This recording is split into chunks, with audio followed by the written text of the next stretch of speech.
Over the last few years, mobile gaming has reached a new level of popularity. Some mobile games out there have eclipsed over 1 billion total downloads, and it got me thinking, what are the most downloaded mobile games of all time, and how do they stack up against each other? So I found this article that listed the most downloaded mobile games all time, made a tier list of 20 of the most recognizable of these mobile games, and so here we go. Now this tier list has 5 tiers: God tier, almost perfect, playable, don't install, and delete instantly. I also have to say this will be a biased tier list because I've played different games throughout my mobile gaming career that spanned around 10 years. So if you don't agree with my opinion, then leave your thoughts down below in the comments. But we have a lot to get through, so let's get started. First up, we have Arena of Valor. Now this is a 5v5 MOBA mobile game, basically a League of Legends copy that is really popular in the Southeast Asia and Asia player bases. Now I think most of these 5v5 MOBAs are the same, so it's really hard to differentiate between these. But what I like about this one the most is they actually are hosting a $10 million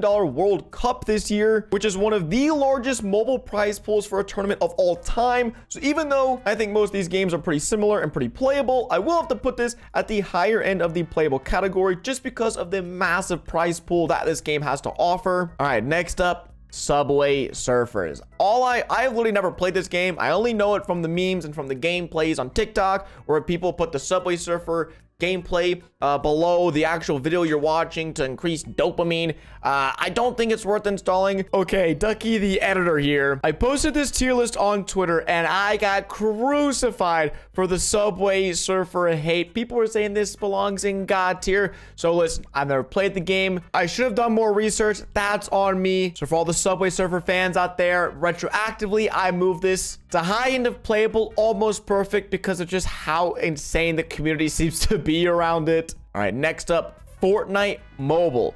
Now, this game is pretty polarizing because for some, you could put it in the delete instantly category. If you have it on your phone on iOS, it takes up like 10 gigabytes of storage and could definitely be worth a delete to free up a bunch of space if you never play the game anymore. But at the same time, back in its heyday, when it was pushing the boundaries of mobile gaming's combining mobile, console, and PC players into the same competitive lobbies, I do think at that time it was a god tier mobile game. So because of the legacy and the history this game has, but also where it currently stands as a very below average subpar mobile game, I'm gonna put it in the playable category. If you have it on iOS, you can still play it. It's not a whole lot of fun. And if you have it on an Android phone, and high-end Android phone, you can also play it and just relive a lot of the nostalgia and experience the current Fortnite updates for yourself. But it definitely doesn't belong on almost perfect. So for now, I'm putting it in playable. Now, next up, we have Balloon Tower Defense, the series. There's 5, 6, and I'm gonna put this in almost perfect. I might even teeter on God tier because of just how worth it this game is. This is one of maybe the only paid game on this entire list. I think it's a few dollars on the App Store, but it's just so fun. The matches can last hours long. It burns so much time, and it's really not a pay to play or pay to win game. You can grind everything for free. You can play it on PC. There's like Balloon Tower Defense battles, the whole series. I love it. So maybe I'll make a change at the end of this video, but for now, it's a high almost perfect because any memory I have with this game is amazing, and the new versions of the game keep on expanding the amazingness of the franchise. All right, next up, we have Clash Royale, and I would also say it is an almost perfect game. It's been out for years and years now, and just Supercell games as a whole are pretty flawless when it comes to execution, community management, content availability, but I will say there are some pay-to-win aspects in Clash Royale, and especially with some of the new updates and the sometimes controversial card balance updates they issue, they could knock it down a tier, but it feels disrespectful to put such a good game in the playable category. So I do think it is almost perfect. It's a really good mobile game, and it's a really fun way to get started in the Supercell franchise if you guys haven't played any of their games yet. All right, next up, Candy Crush. Bro, this is self-explanatory. The game is played by 50-year-olds and up. There are way better puzzle games out there for you mobile players. It ends up being pretty much a gacha game where you got to spend money to get in-app unlocks, to progress through the levels, and I just don't like it. I think it's a game that is a meme, purely an introductory mobile game where you play this for your first ever mobile game, and then you realize there's a million other better ones out there. So if you have Candy Crush, delete it and download any of the other amazing puzzle mobile games out there. Next up, Clash of Clans. And for me, once again, this is a biased list. Everything is opinionated when it comes to tier list, but I love Clash of Clans. It's not everyone's cup of tea, I will give you that. But this game has been out for 10 years. There is no other mobile game on this list that has been out for that long and still has as strong of a player base, as strong of a dedicated content creator list, and as in-depth updates that Clash of Clans still receives. It is a game that has stood the test of time, introduced a ton of mobile gamers into the scene, and although it is 10 years old and some people think it's kind of stale, I still personally play it almost every single day, and I think that throughout the lifespan of the game, it has done so much good for the mobile gaming community, and once again, introducing a lot of people into mobile gaming. And so for me, Clash of Clans sits in the god tier position. Okay, next up, we have Raid Shadow Legends. Yes, the meme Raid Shadow Legends that every YouTuber ends up getting sponsored by, including myself. Raid Shadow Legends, I think it's in the don't install category. This type of game is referred to as a gacha game because they are trying to get your money from your pocket to theirs and give you a mobile game to do so. Their main objective is to produce a game that incentivizes you to pay to unlock things, to progress your way through the levels and through the characters. So while you can play these games, these types of games for free, your progression is slow, you're paywalled by a lot of features, and you really only experience the full capacity of the game through paying to play. So I think if you're a rich person wanting to demolish other people in this game, you should definitely install since it's a god tier game. But for most players, it's really hard to progress through this game for free, and it's just once again kind of designed to make money. So I would say don't install on the caution of just keeping your wallet and your bank account safe. But I know there are people out there who dedicate a lot of time and effort into this game and are able to progress through it. So to each its own. Now I don't know why Clash of Clans is on here twice, so we are not going to be putting it on the list again. But next up we have Among Us, and for me the mobile version, it's just basically a ported version from PC. But PC Among Us, if anyone still plays nowadays, has a whole lot more modding capability. It has a whole lot more range of features and abilities, and I just don't think the mobile version is all that good. It's good to experience Among Us, but it doesn't do anything to elaborate and grow the franchise or what Among Us means as a game. So I think it's better than Fortnite at the moment, but it's just Among Us as a whole is really stale right now. It's playable. I think it's a light download. It's not too big of a game, so I wouldn't put it in the don't install category. But I don't think it also belongs to being perfect. It's not a perfect game. It's a very basic game. But once again, I think the PC version is a whole lot more worth it to install at the moment. Now, next up, we have Garena Free Fire. Now, I think this is highly playable because of one thing: how popular the game is. Garena Free Fire, I think, might still hold the all-time record for the most viewed esports tournament ever. It was on YouTube. It had millions of live concurrent viewers on one stream, which is unheard of. And that is because in South America, this game is literally it. It is life. It is what everyone plays because it is easy to install. It runs on basically every phone, Android, iOS phone, whatever you have in the world. And they also have, once again, a pretty robust esports scene. So I think for people like myself in North America, just anyone outside of South America, it's not really worth installing. But for anyone who is in South America, you already have this game installed, so I don't need to tell you how popular it is. But me comparing Free Fire to other shooters on this list, like Call of Duty Mobile and PUBG, it's really hard to rank it higher than that just because it's so focused geographically that it's kind of irrelevant elsewhere. But it's a very solid game. If you have a low-end Android device, and I highly recommend installing it because it'll run amazingly. But for anyone else, it's hard to recommend to install. But once again, it's still a pretty good game. It also has been literally record-breaking and record-setting in terms of mobile gaming. All right, next up, Fruit Ninja. I don't know, dude. This is a toss-up between don't install or delete instantly. Back in the day, this was amazing. It was the cream of the crop. It was the best game known to man for us iPod users. But it's the same. It's the same game it's been for 10 years. Now you can go play it in Dave & Buster's. You can go play it in arcades. And it just doesn't have the same feel to it. Once again, there's a lot better games out there. These are like 1-minute matches. They're not, you know, as fun as they used to be. So if you like it, cool. I just don't think it's worth the install. It's such an old, stale mobile game. But because it came out really early on, it is still one of the most downloaded mobile games of all time, sitting in the hundreds of millions of downloads. Next up, we have PUBG. Now, I am not a huge fan of PUBG.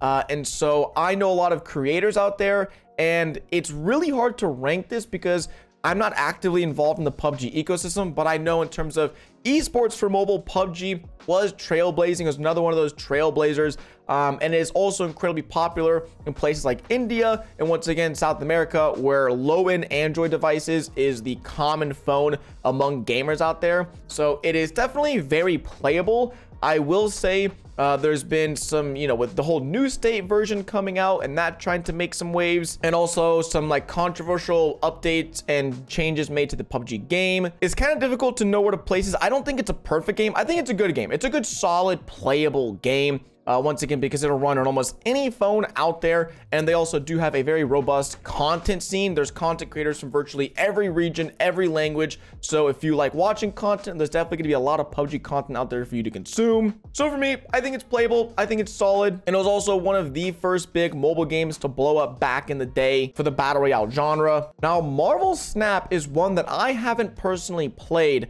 but I've heard a ton of good things about. It is really rare for branded mobile games to do well in terms of just the gaming ecosystem. Whenever something really branded comes out, it doesn't really ever perform super well. But Marvel Snap is a card-based game that I've heard nothing but great reviews from people that I've been seeing on the timeline. And I've actually also watched a few Marvel Snap videos. I just don't have the time to sink into games, because whenever I play a game, I like to really invest a lot of time and effort into it to make sure I'm extracting the full value out of it. And so I just haven't had a lot of time to play new mobile games recently. But Marvel Snap is one that I think if you haven't already played, give it a chance. It's only been out a few months, so because of that, it really is hard to say any bad things about it, but give it a chance and you won't regret it. Next up, we have Pokemon Go, and I'm putting this in God tier. It is very rare for a game in general, not even necessarily a mobile game, but a game in general, to revolutionize culture and the way people interact on a day-to-day basis. But back when Pokemon Go originally came out, I remember that no longer would I go to the bowling alley on the weekends or go to a Friday night football game. My friends and I would go out and catch Pokemon in our city. We transformed our day-to-day routines to include Pokemon catching into it, and it was super revolutionary for mobile gaming because it once again exposed over 1 billion people to mobile gaming, and it really broke into the mainstream. Now, I don't play it anymore because, once again, it's time consuming, but I know the Pokemon Go community out there is still super strong. The content creators are going strong. Niantic, the developers of Pokemon Go, are still putting a ton of time and effort and resources into growing the game and the community and making sure it's a strong player base. And so I haven't heard any bad things about Pokemon Go since. It just seems like if you love Pokemon and the franchise, then downloading and playing the game actively is a no-brainer. If you don't like Pokemon, then it is definitely sort of a barrier to entry. For me, having Pokemon Go revolutionize the way people play mobile games, it can't go improve. It has to be a god tier for how impactful it was on culture and mobile gaming in general. Now, I tried to pick games that I have played, but once again, this is another one that I haven't played, but it is Super Mario Run. Now, this isn't a revolutionary game in the mobile scene. It is basically a Super Mario Bros. Game on your phone, but it's a side screen scroller, so you don't hold it landscape. You hold it vertically in your hand and you just play as Mario. You play through levels on different worlds to save the day in the Super Mario franchise. I think if you like this franchise, then it's good. It's playable. It's a time passer, like most of these in the playable category. Maybe, yeah, we'll put it above Among Us. It's definitely better than Among Us, but it's a game that didn't make any waves in the mobile gaming world. It just kind of released, existed, got popular among the Super Mario fans, and that's the way it stayed. Now, next up, Call of Duty Mobile. And I think this, for me, either goes in almost perfect or God tier. Now, it's kind of hard to put it in God tier because I grew up playing Call of Duty games, Modern Warfare 2, Black Ops 2, MW3, all of them. I was a COD nerd. And so Call of Duty Mobile is probably the best mobile independent version of a game franchise ever.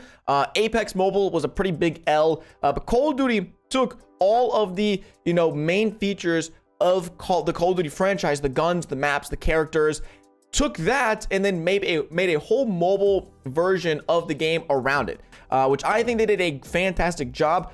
But some features like campaign aren't available. The zombies mode has sucked 3 years in a row on the game. No one plays it. And the battle royale mode is also pretty bad. So the only thing that Call of Duty Mobile really has going for it is the multiplayer mode, which is also really good, but the balance changes are all over the place. Some guns have been meta for years now. And so for me, I think this game is almost perfect. And I always come back and play it, but it's also not God tier because there's a lot of aspects of the game that are just pretty useless and don't have any reason for users to play. But if the zombies mode was better, I'd probably put it in God tier. Now, next up, we have a game called Knives Out, which from my understanding is basically a Garena Free Fire kind of copycat.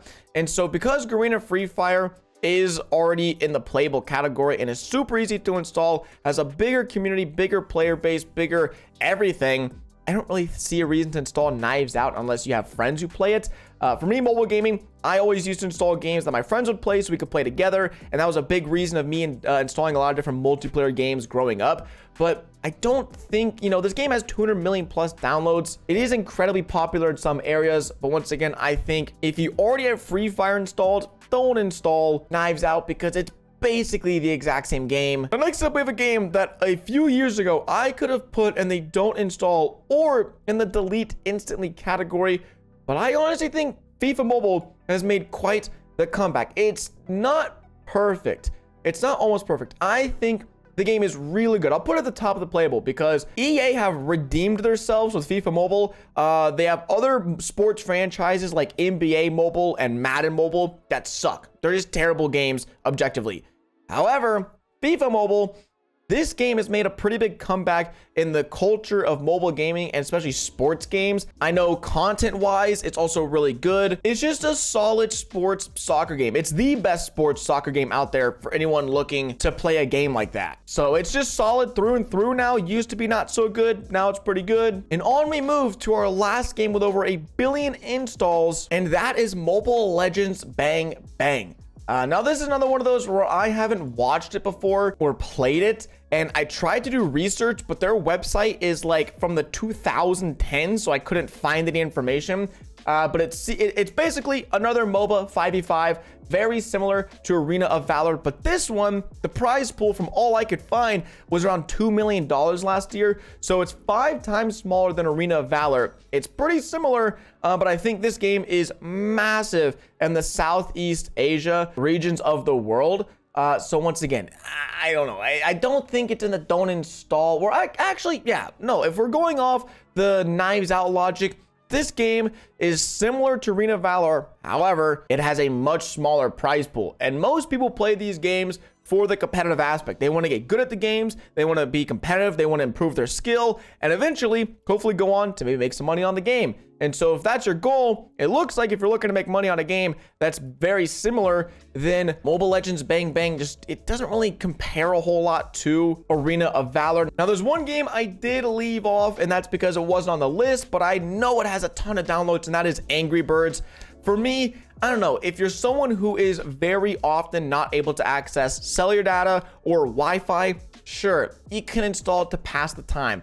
But if you're someone who often has access to Wi-Fi or can play online multiplayer games, then it's a don't install. Angry Birds' only real reason to play the game is if you have no other games installed and you're not connected to Wi-Fi. Like, you're on a plane. If you're on a plane, you can play Angry Birds. That's the only use case. In every other use case, there's a ton of other games on this list that are either single player games or multiplayer games that are free to install and have a whole lot more depth and fun to them. So for me, don't install. It's kind of with old Fruit Ninja single player games. Single player games have just evolved so much over time, and I think there are way better single player games out there than Angry Birds. But that's been it for the list. Let me know what you all think. Am I an idiot, or is this list kind of accurate? Let me know in the comment section below. Catch you guys next one. Peace.